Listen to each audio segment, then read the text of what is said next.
ಏನೆಂದು ಹೆಸರಿಡಲಿ ಈ ಚಂದ ಅನುಭವಕ್ಕೆ. ಈಗಂತೂ ಹೃದಯದಲ್ಲಿ ನಿಂದೇನೆ ಚಟುವಟಿಕೆ.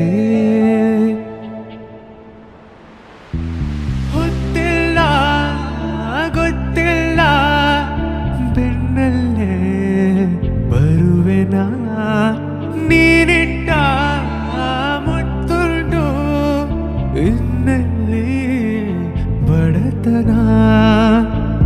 ಗಸ್ತು ಹೊಡೆವ ಚಂದ ಬಂದ ಕೇಳೋಕೆ ಮಾಮೂಲು. ಕೊಟ್ಟು ಕಳಿಸೋಣ ಒಂದು ಕವಿತೆಯ ಸಾಲು. ನಿನ್ನಾಸೆಯು